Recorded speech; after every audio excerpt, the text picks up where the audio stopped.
여러분 안녕하세요. 한 주간 돈의 흐름을 단 30분 동안 쉽고 재미있게 짚어드리는 월부 주간 머니 이슈 4월 3주차 시작합니다. 와. 자, 오늘은 어떤 것들을 좀 봐야 될까요? 아파트 전세난의 서울 오피스텔 풍선 효과. 전세값 4년 3개월 만에 최대폭 상승했다는 뉴스입니다. 이게 항상 있는 일이거든요.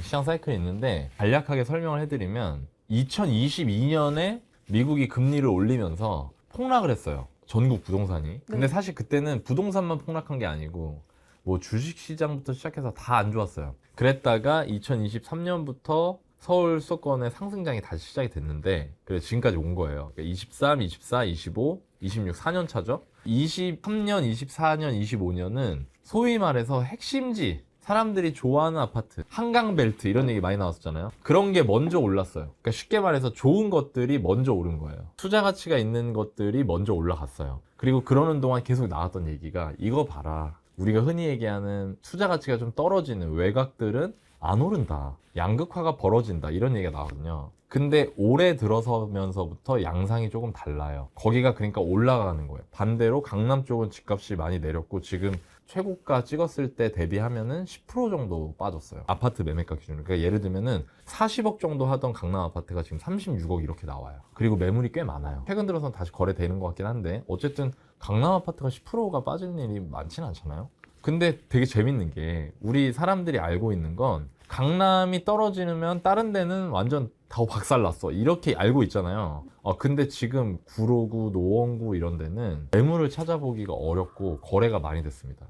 그러니까 지금 되게 재밌는 게 온탕과 냉탕이 같이 있다는 거죠. 근데 흔히 아는 온탕은 상급지, 냉탕은 하급지 이렇게 알고 있지만 지금 현재는 반대가 됐어요. 이런 걸 보통 뭐라고 얘기하냐면 키 맞추기라고 얘기를 해. 제가 올해 한 2달쯤 전인가 그 김 작가님 채널에 나가서 이 키 맞추기가 될 확률이 매우 높아 보인다고 얘기를 했었거든요. 사실 그거는 제가 예견한 게 아니라 시장을 보고 있는 사람은 눈에 들어오는 거였어요. 왜 지금 반대 현상이 일어나느냐. 그 이유가 중요하잖아요. 그 이유는 뭐냐면 지금이 아까 얘기한 투자 가치에 집중하는 유동성 장이 아니라 실수요가 해결되지 않은 사람들이 거의 반강제로 매매에 나서는 실수요 장이기 때문이에요. 전월세 임대 시장이 불안해질 때 이런 일들이 자주 생겨요. 전세난이라서요. 그렇죠.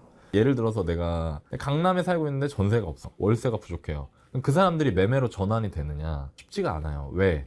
일단 두 가지가 있는데 첫 번째는 절대적인 가격이 있어요. 그러니까 강남의 아파트는 매매가 45억인데 전세가 15억이래. 근데 내가 예를 들어서 전세가 없다고 45억짜리 집을 사기는 너무 어려운 거예요. 네. 그리고 사고 싶어도 살 수가 없어요. 왜? 강남 지역은 대출이 2억밖에 안 나오거든요. 그런 상급지는. 그럼 45억짜리 집을 사려면 취득세랑 복비까지 하면은 그 2억이 거의 취득세 복비로 다 나가요, 대출이. 매매가 크니까. 그러면 거의 그냥 그 집값이 생으로 현금으로 다 있어야 되는 얘기거든요. 그러니까 수요가 약하죠, 거기는 지금 오히려. 거기가 안 좋다는 게 아니고 주가 불안정이 생겼다고 해서 매매를 해야겠다고 마음먹는다고 해서 실행하기가 어려운 구조인 거예요. 우리가 흔히 말하는 하급지는 어떠냐. 뭐 노원구 아파트가 매매 6억 5천에 전세 뭐 4억 3천 이런 경우들이 있단 말이에요. 그러니까 전세값이 많이 오른 거는 둘째치고 월세 가격이 많이 오른 건 둘째치고 전월세 집이 없는 거예요. 아예 없어.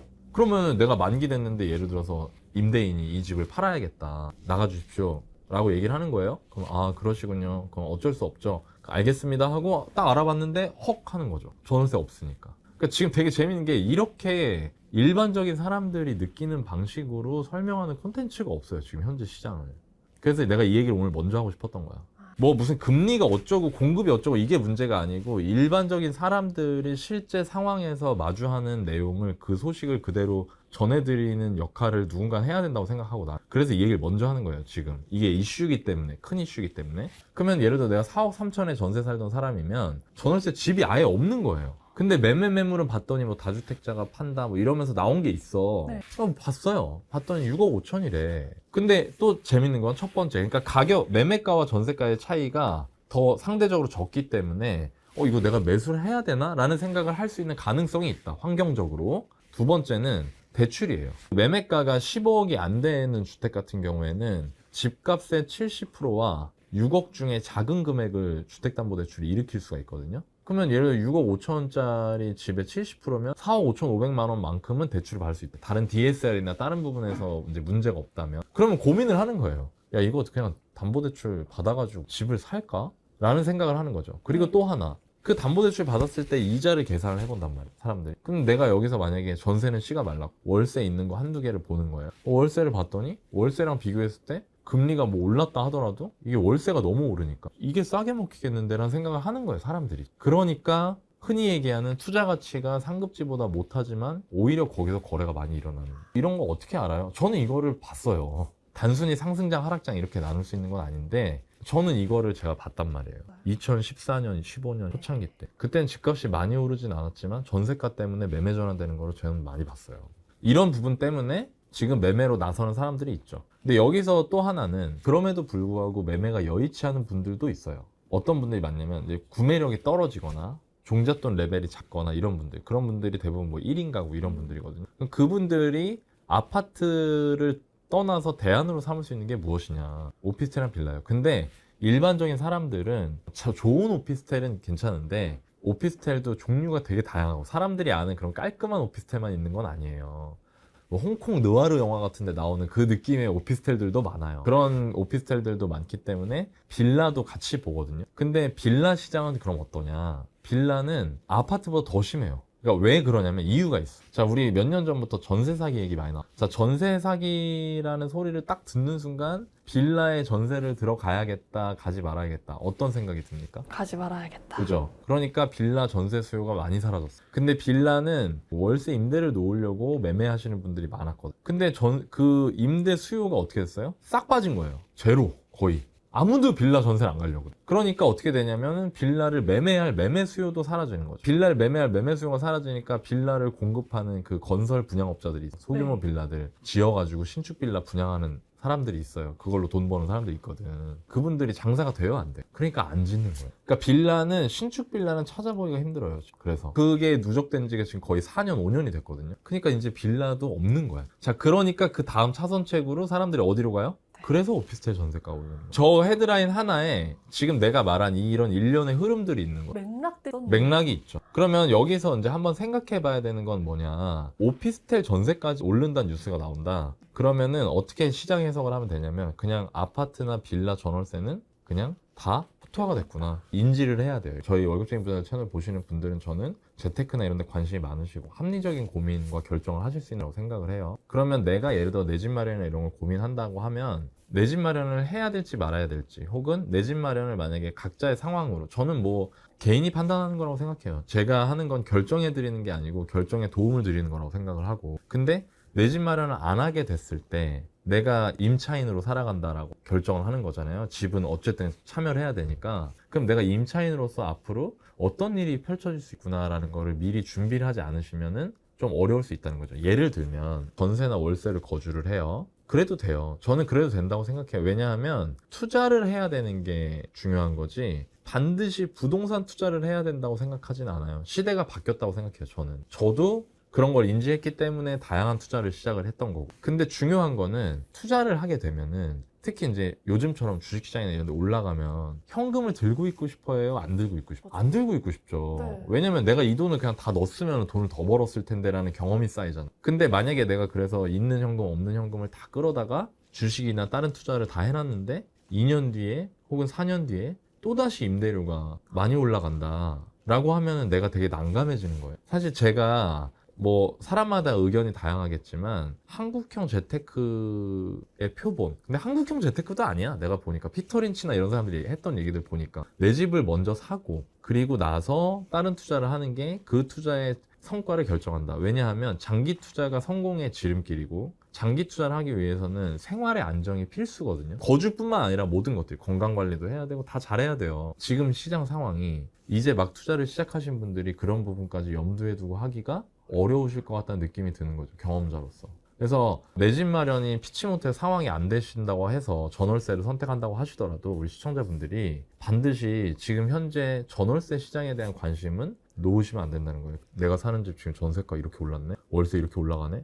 이거 내가 준비를 해야겠다. 과하게 욕심 부리지 말고 가야겠다거나 이런 것들을 좀 크게 한번 보시면 어떨까? 라는 생각이 들어요. 결론은 오피스텔 전세가 올라간다는 얘기가 나온다. 그러면은 임대 시장이 굉장히 좋지 않고, 그리고 그게 단기간에 해결될 문제가 아닐 수도 있다는 인식을 꼭 하셔야 된다. 좋습니다. 다음 기사 또 볼까요? 두 번째는요, 속보이고요. 네. 코스피가 전쟁 이후 최초로 장중 6,200선을 돌파했다고 합니다. 자, 일단 맞아. 여러분들 네, 일단 뭐 제가 뒤에서 얘기하긴 할 건데 일단은 뭐 6,200 넘었다니까 일단. 네, 여러분들 축하드립니다. 촬영 시간이 4월 16일 오후 2시 정도 됐는데 이 기사는 딱 3시간 전 오전 11시 6분에 나온 기사입니다. 코스피 전쟁 이후 최초로 장중 6,200선을 돌파했다. 정고점까지 미치진 못했지만 이유는 뭐 하나입니다. 트럼프 아저씨가 정말 가만히 있질 않아요. 이 아저씨 진짜. 이란 전쟁 곧 끝난다. 오늘 아침 뉴스죠. 이거는 맞습니다. 4월 16일 오전 8시 40분에 트럼프 대통령이 2차 협상을 진행 중인데 뭐 이런 얘기도 하셨다고 하더라고요. 뭐 4월 달 안에는 끝낼 거다. 네. 지금 이런 것들이 그냥 하나하나가 다 주식시장의 호재예요. 우리나라 주식만 오른 게 아닙니다. 미국 주식도 올라가고 다 올라갔어요. 근데 이제 한 번쯤 생각을 해봐야겠죠. 어떤 걸 생각해봐야 돼, 올제님. 우리 지난주 같이 얘기 나눴던 거를 베이스로 생각해보면 또 트럼프 대통령이 말을 바꾸지 않을까. 그렇게 접근하면 안 돼. 그러면은 거의 홀짝이죠. 피같이 일해서 아껴가지고 모은 돈을 넣는 건데. 그리고 예를 들어 코스피라고 하면 코스피의 시가총액의 40%를 두 기업이 차지하잖아요. 그럼 그 두 기업의 비즈니스 상황이 어떻지? 두 번째, 그러니까 계속 돈을 벌 수 있는 구조인가? 얼마 전에 삼성전자 실적 발표 엄청 크게 했는데 지금 SK하이닉스도 실적 발표 이제 얼마 안 있어 한대요. 그리고 또 하나는 그렇게 하고 나서 그 실적이 계속 유지가 될 수 있는 상황일까? 그래야 장기 투자가 되죠. 근데 지금 사람들이 계속 트럼프 입만 바라보고 있는 거예요. 그 개인 투자자의 가장 큰 강점은 제가 저번 시간에도 말했지만 아무도 내 매수와 매도에 영향을 못 준다는 거예요. 기관 투자자나 뭐 운용업체 같은 경우에는 고객들이 1년 단위의 성과를 계속 요구하기 때문에 어느 정도 이익이 나면 익절을 한다거나 이런 게 필요하죠. 그 기업의 장기적인 성장성에 대한 어느 정도 확신이 있다고 하더라도. 근데 개인 투자는 그럴 필요 없잖아요. 근데 그런 거를 하려면 트럼프 입을 볼 게 아니고 조금 더 다른 부분들을 봐야 된다는 거예요. 좀 이따가 우리 물가 얘기 같은 것도 하겠지만 금리를 어떻게 할지, 긴축을 할지, 아니면은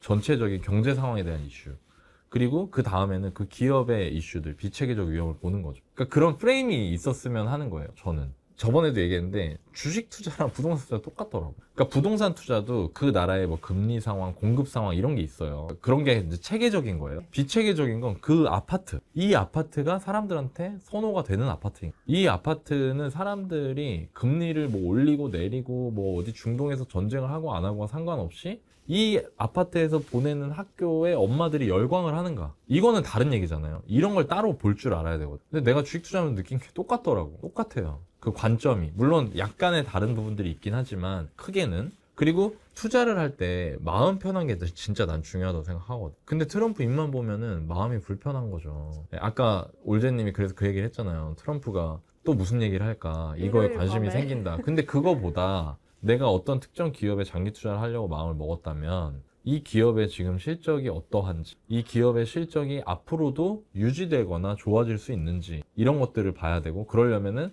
그 기업의 매출이 나오는 구조를 봐야 되고, 매출 중에 지금 현재 성장세를 견인하고 있는 사업 부문이 어딘지를 봐야 되고, 그 사업 부문이 앞으로 어떻게 더 많은 수요가 있을 만한 사업 부분인지, 그 사업 부분 안에서 그 해당 기업이 얼마만큼의 경쟁력과 독점성을 갖고 있는지, 이런 것들을 보는 게 저는 훨씬 중요하다고 생각해요. 그러면 어떻게 되냐면 가격이 떨어졌을 때 에이씨 이게 아니고 더 담아야겠다 이런 게 되는 거죠. 그러니까 저는 그런 거에 집중을 하시는 게 좀 더 중요하지 않을까? 제가 투자하면서 제일 크게 도움을 받았던 거는 부동산 투자할 때 과거에 어땠지를 보는 게 도움을 많이 받았어요. 왜냐면 역사는 반복되니까. 물론 이번엔 다르다는 말이 항상 나와서 나를 헷갈리게 하긴 하지만, 근데 그거를 공부하다 보면 굉장히 큰 깨달음을 얻는 경우가 많아요. 특히 정부 정책이라든가 아니면 수급 상황이라든가. 아까 내가 아파트 부동산 얘기할 때도 내가 옛날에 이런 걸 봤었고 그 일이 지금 똑같이 일어나고 있고, 그러니까 이렇게 대응하시고 이런 걸 아시는 게 중요합니다라고 얘기했잖아요. 그런 거예요, 투자가. 그래서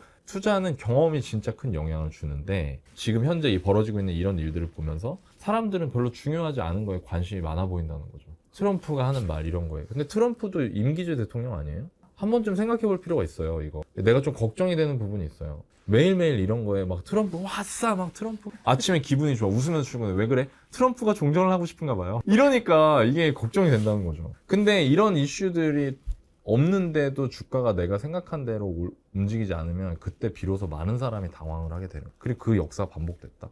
그래서 이런 이슈에 너무 집착하지 마시고 네. 좀 시간을 들여서 그런 것들을 연구해 보려고 하시는 게 맞지 않을까? 그리고 저희도 저보다 훨씬 더 그 산업에 대한 전문가분들을 초청을 해서 우리 구독자분들, 시청자분들의 의사결정에 도움을 드릴 수 있는 콘텐츠를 만들려고 하잖아요. 진짜 개별 종목 실전 투자자로서 오랜 기간 경험을 갖고 계신 분들 저희 초청 많이 하잖아요. 그런 분들 거를 참고를 하시면서 본인 투자 감각을 길러나가시는 게 저는 훨씬 더 중요한 부분이라고 생각해요. 진짜로 내가 뭘 어떻게 해야 될지는 그런 식으로 접근해서 고민해 보시는 게 맞다. 이렇게 말씀을 좀 드리고 싶네요. 지금 일단 단기적으로는 하이닉스 실적 발표가 나오는 걸 또 조금 보는 게 좀 도움이 되겠네요. 다음 주에 저희 머니 이슈 때 이걸 좀 다뤄보면 되겠네요. 저희 관심 다음 주 많으시면. 머니슈 때 하이닉스 네. 실적 발표에 대해서 근데 이 실적 발표를 했을 때 그게 단순히 지금 실적이 좋다 그러니까 무조건 들어가야 된다 그건 또 아니에요 사실. 그거랑 현재 그 회사의 주식의 가격이 적정한가랑은 또 달라요. 저 그래서 이것도 궁금했어요. 뭐냐면 최근에 스페이스 X라는 주식에 대해서 이야기를 많이 하더라고요. 이게 뭐예요? 그래서 올제님도 들었단 말이지? 네. 그럼 이건 많이 퍼졌다는 얘기인데. 저기 사진에 일론 머스크 있잖아요. 네, 맞아요. 저 일론 머스크가 운영하는 테슬라 외에 다른 회사예요. 그래서 뭐 우주 ETF들이 막 엄청 지금 예, 나오고 지금 있다. 막 관심이 많죠. 저 왜 그러냐면 일단 일론 머스크가 운영하는 회사가 사람들이 아는 건 테슬라잖아요. 근데 원래는 스페이스X라는 회사도 운영을 했어요. 근데 이 스페이스X 회사는 그래서 한마디로 정리를 하면은 그 우주 항공 회사 같은 거. 그게 목적인 회사예요. 근데 이거를 상장을 한다고 하는 거죠. 네. 그러니까 상장이 뭐냐면 기업 공개를 하는 거예요. 기업 공개는 뭐냐면 이 회사는 상장이 안 돼 있어서 주식시장에서 저 회사의 주식을 사고 팔 수가 없었어요. 비상장 상태에서 투자할 수 있는 권한을 가진 사람들만 아름아름 할 수 있었던 회사인데 이걸 이제 상장을 하겠다는 거야. 미국 주식시장에 상장하겠다. 근데 상장 신청을 했대요. 그리고 6월에 상장할 것 같대요. 자, 근데 화성에 사람을 보낸다 막 이런 걸 다 떠나서 리더가 누구예요? 일론 머스크가 한다고 하면 어때 사람들이? 왠지 궁금해요. 야 저거 타야 될 것 같은데? 왠지- 나도 저 우주선 타고 날아가야 될 것 같은데? 약간 지금 그게 그거예요. 뭔 말인지 알죠? 테슬라 느낌. 그러니까 기대감이 진짜 올제님한테 귀에까지 들어갔으면 이거는 그냥 미국인들부터 시작해서 다 날린 거예요. 네. 이게. 그래서 이거에 대해서 사람들이 이거 상장하면은 상장하자마자 사서 따따상 해야 되는 거 아니냐. 사람들 그런 심리가 있으니까 여기 보면 미래에셋이나 한투나 신한자산운용이나 이런 데서 몰래요. ETF 만들어내는 거죠. 그럼 이제 이 영상 보시는 분들은 이거 나도 저거 타야 되나 이 생각 하실 거 아니에요. ETF라도 사두면 좀 좋죠. 그렇죠. 안정적으로. 그리고 뭐 공모를 하면은 뭐 가격이 뭐 오른다 떨어진다 막 이런 얘기를 하잖아요. 근데 여기서 제가 좀 전에 얘기한 거 베이스로 한번 접근을 해보자는 거예요. 스페이스X가 뭘로 돈을 벌지? 우주 항공. 그러니까 그걸 모르고 투자를 하는데 어떻게 매도를 하냐고. 가보지 않고 집을 그냥 샀는데 어떻게 그거를 내가 매도하냐 매수하냐를 결정하냐 이거예요. 어쨌든 자본주의에서 주식 투자라는 건 주식을 발행한 회사의 돈 버는 구조를 이해하고 사는 게 나는 기본이라고 생각하거든요. 네. 그러면은 그거에 대해서 공부를 해봐야 된다는 거죠. 스페이스X가 뭘로 돈 벌 수 있을까요? 두 가지 돈을 벌어 크게. 첫 번째는 위성 발사, 두 번째는 인터넷 통신이에요. 위성을 발사해요. 네. 위성을 발사하는 게 로켓을 발사하는 거에 있어서 거의 압도적 지위를 갖고 있어요. 로켓 발사를 너무 잘해. 두 번째는 너무 싸. 스페이스X에서 로켓을 발사할 때 그 로켓 부품의 상당수를 재사용을 해요. 그래서 비용이 엄청 절감이 된 거예요. 자, 이제 우주로 뭘 보내는 거, 막 대륙에서 대륙으로 막 쭉 쏘는 거, 이런 게 비용이 많이 떨어졌어. 고객이 막 어떤 국가 이런 거요. 어떤 국가에서 우리 위성 여기서 일로 보내주세요. 일로 쏴주세요. 이런 니즈들이 있는 거예요. 그래서 이걸 이렇게 표현하더라고요. 로켓 배송. 진짜 로켓 배송이네요. 진짜 로켓 배송이야. 자기네 로켓으로 배송해 주는 거야. 업의 본질이 운송업이란 얘기예요. 개인들이라기보다 기업, 기관, 국가 이런 데서 로켓을 통해서 뭔가를 옮겨야 될 때 그걸 활용해서 돈을 버는 거죠. 근데 그게 너무 비용이 저렴해. 중요한 건 그렇게 돈을 벌고 있고 심지어 이익이 나고 있다는 거야. 그게 첫 번째 비즈니스 모델이고 두 번째는 뭐냐면은 스타링크라고 들어봤어요? 스타링크. 그냥 들어만 봤어요. 들어는 봤죠. 네. 그게 뭐냐면 인터넷이 안 터지는 데 되게 많고 사막 예를 들어 지방 이런 데. 그러니까 여전히 인터넷이 전 지구를 다 커버를 못 하거든요. 네. 왜냐면 수요가 있는 곳에 통신 기지국 같은 걸 설치를 하고 거기서 신호를 쏴서 즐기는 게 인터넷인 거예요. 그리고 그런데 인터넷을 어떻게 제공하느냐, 통신 서비스를. 얘네가 아까 뭐 잘한다 그랬어요. 적외도 위성을 띄워놓고 그거를 인터넷 필요한 데다 이렇게 보내는 거야. 띠리리. 그럼 그 위에서 막 와이파이 쏴줘. 고마워요 스타링크 막. 이게 실제로 어디서 벌어졌냐면 얼마 전에 이란에서 벌어졌어요. 그러니까 이란의 내부 상황이 전쟁 전부터 이미 안 좋았던 거야. 근데 그런 것들을 젊은 세대들이 또 능하잖아. SNS. 우리 이렇게 탄압받고 있다. 찍어서 막 올리는 거야. 그러니까 이란 정부에서 어떻게 했냐면 인터넷을 끊어버릴 거야. 근데 일론 머스크가 그 스타링크 하나 보내줘. 그 이란 하늘에 이 스타링크, 진짜 스타링크가 이렇게 띠리리리. 그래서 이란 사람들이 계속 자기들 다 이렇다 소식 전하고. 또 하나는 러시아랑 우크라이나랑 전쟁했을 때, 러시아 우크라이나 전쟁했을 때 러시아가 우크라이나 통신망을 다 파괴했거든요. 왜냐면 연락 체계를 무너뜨리면 전쟁에 유리하잖아요. 네. 상대를 이기기가 좋잖아요. 그래서. 근데 러시아가 우크라이나 통신망 파괴했을 때 또 일론 머스크가 스타링크 우크라이나를 보내서 쏴줬어.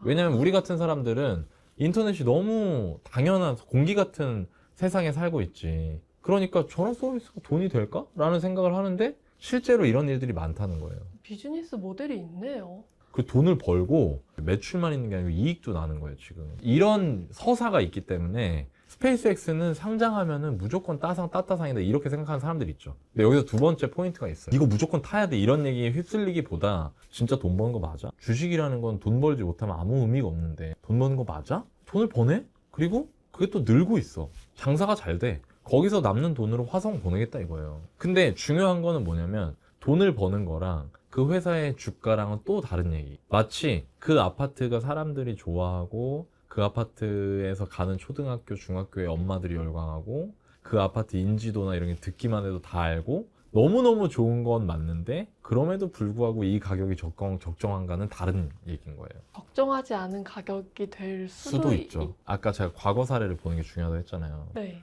되게 막 핫한 기업들이 IPO 상장을 많이 기업 공개 많이 했어요. 세상을 바꾼다 막 이런 사례들이 많아. 네. 근데 상장하고 나서 가격이 많이 떨어졌어요. 소문난 잔치에 먹을 게 없다 이런 얘기 있잖아요. 대부분 뭐 최대요, 역대급 이런 말이 붙었던 기업 공개는 주가가 기업 공개 이후에 계속 오르기만 한 경우는 많진 않아요.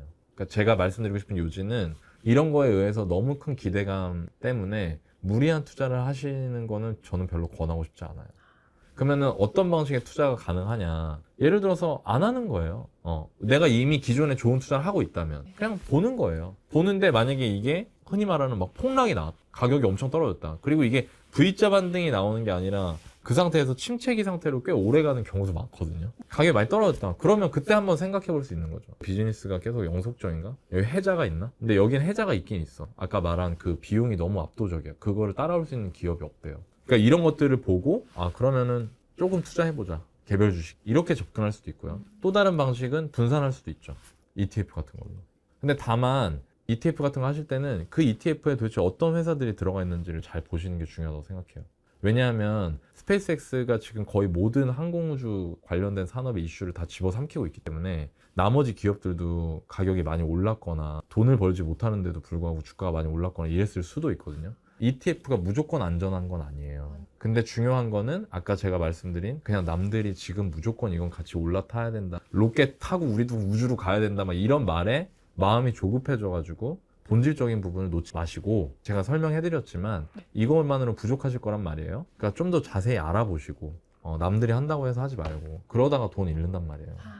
저희 마지막 뉴스 소식입니다. 네. 지금 저도 느끼는 건데 야 이거 진짜 장난 아니야. 3월 수입 물가가 지금 16%가 올랐대요. 체감은 160%이긴 한데 아니 체감이 돼 진짜로. 이게 지금 근데 28년 만에 최고치고 사실 28년이라는 거는 IMF 우리나라? 네, 우리나라.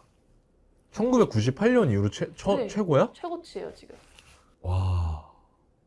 코로나 때보다 더 빨리 오르는 거야 지금? 네. 어쩐지 이게 체감이 돼. 점심 먹으러 국수집에 갔거든요. 메밀소바. 나 진짜 소박하게 먹고 싶었거든.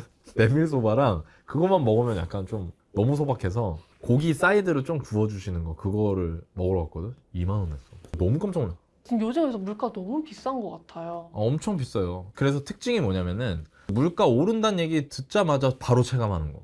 일단 너무 짧은 기간 동안 많이 올랐고 돈과 관련된 거 해석하실 때 중요한 게 결국에는 내가 이 상황을 어떻게 대응해야 될지 결론이 나야 되잖아요. 네. 첫 번째는 왜 이런 일이 벌어졌을까? 이걸 생각을 꼭 해보셔야 돼요. 그냥 큰일 났다만 하면 안 되고.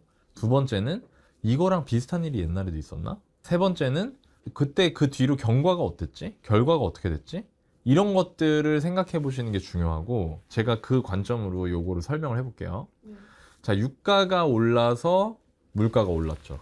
그죠? 그리고 유가 오른 거에 대해서는 우리 지난 주간 머니 이슈에서 설명을 제가 충분히 했으니까 그거 보시면 될 것 같고, 유가가 많이 올라서 아주 짧은 기간 안에 우리가 체감할 정도로 물가가 팍 튀어오른 거예요. 유가 때문이죠. 그러니까 쉽게 말하면.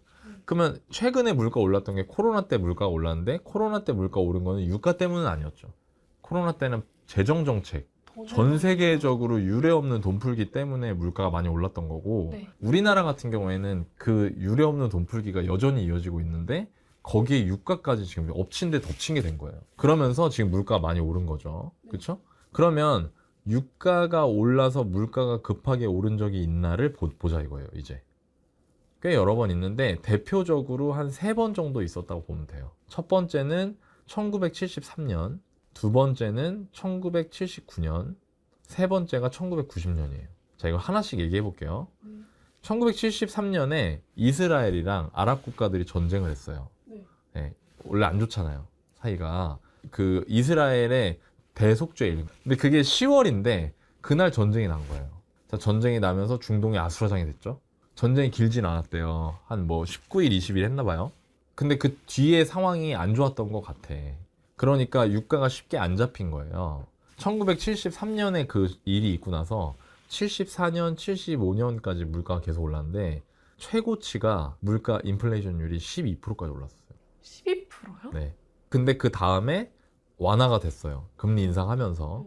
그래서 76년, 77년 뭐 이렇게 또 물가가 좀 안정이 됐는데 79년에 이란에서 혁명이 일어났어. 그러니까 이란 내부 사정이 막 엉망이야. 막 혁명, 막 신정으로 가자 막 이렇게 된 거야. 혁명이 일어나서 79년에 물가가 또 폭등을 해. 기름값 때문에. 그때는 15%. 그러니까 작년에 10,000원 하던 게 올해 11,500원이 된 거야. 근데 봐봐요. 70년대를 그러면 한번 쭉 놓고 봐봐요. 73, 74, 75년 물가 최고 12%. 잠깐 한 2년 잠잠했다가 79년 막 이럴 때 15%. 그러면 70년대에는 도대체 물가가 얼마 오른 거야? 복리로 하면. 그냥 물가가 뭐 2배, 3배가 돼버린 거예요. 그냥. 자, 그러다 보니까 장기 물가 상승이 이어진 거죠. 결과적으로. 그 각각의 사항들은 뭐 2년 안에 잠재워졌지만 길게 봤을 때는 계속 70년대는 내내 물가가 대폭등했던 시기예요.